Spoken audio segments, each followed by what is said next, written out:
ناظرین آپ شادی شدہ ہیں، اگر آپ میں سے وہ لوگ جو شادی شدہ ہیں یہ ویڈیو ان کے لیے ہے، بچے اس ویڈیو سے دور رہیں۔ یہ ویڈیو آپ کی زندگی بدلنے والی ہے، آپ کے سوچنے اور سمجھنے کی صلاحیت کو بھی بدل دے گی۔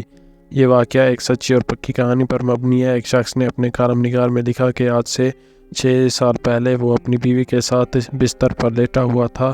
اچانک اس کی بیوی بستر سے اٹھی اور اپنا موبائل سائڈ سے اٹھایا اور دوسرے کمرے کی طرف چلی گئی۔ وہ کہتے ہیں کہ وہ اس وقت مکمل طور پر نیند میں نہ تھا، اس لیے وہ یہ تمام عمل اپنی بیوی کو کرتے ہوئے دیکھتا رہا۔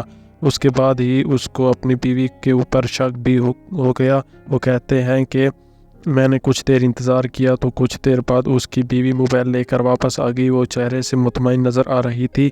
وہ کہتے ہیں کہ یہ معاملہ دوسرے روز اسی طرح پیش آیا۔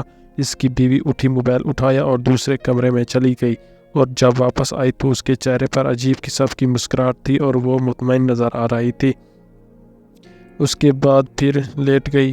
وہ کہتے ہیں کہ میرے دماغ میں عجیب سے سوال آنے لگے کہ میری بیوی کسی اور سے بات کرتی ہے یا کسی دوسرے شخص سے تعلق ہے اس کا۔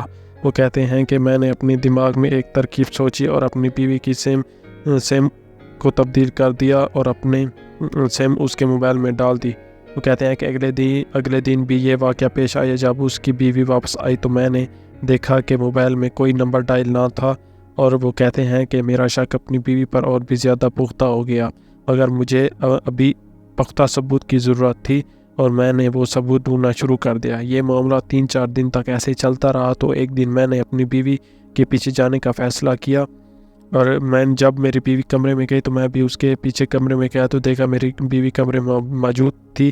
تو میں نے دیکھا کہ وہ مصلی بچھا کر نماز پڑھ رہی تھی اور ساتھ ہی موبائل کی لائٹ جل رہی تھی۔ وہ کہتے ہیں کہ جب اس نے نماز پڑھ لی اور دعا مانگی تو وہ دعا سن کر میرے دل دہل گیا۔ وہ کہتے ہیں کہ اس نے اپنے رب کریم سے یہ دعا مانگی کہ اگر میرے عمر اپنے شوہر سے زیادہ ہے تو میری آدھی عمر میرے شوہر کو لگ جائے۔ میں نے اپنی بیوی کے منہ سے یہ الفاظ سنے تو میرے پیروں تلے زمین نکل گئی۔ ان کا یہ واقعہ لکھنے کا مطلب یہ تھا کہ جب بھی کچھ دیکھتے ہیں تو اس کا مکمل طور پر سچ نہیں مان لینا چاہیے، بلکہ اس کے مکمل طور پر جانچ پڑتال کرنی چاہیے، اور ہم اس رشتے کو خراب کر لیتے ہیں۔ سبھی جھوٹ ہوتا ہے مگر ان میں کچھ سچ ہوتا ہے اور کچھ جھوٹ ہوتا ہے، مگر ہمیں اس کی تحقیق پوری کرنی چاہیے۔ اسی طرح کی اور ویڈیو جاننے کے لیے ہمارے اسلام چینل کو سبسکرائب کریں اور ویڈیو کو لائک کریں اور اس کو دوسروں کے ساتھ شیئر کریں تاکہ آپ لوگ بھی ان سے فائدہ حاصل کر سکیں اور آپ ایسی بری چیزوں سے دور رہیں۔ شک ایک بری بلا ہے۔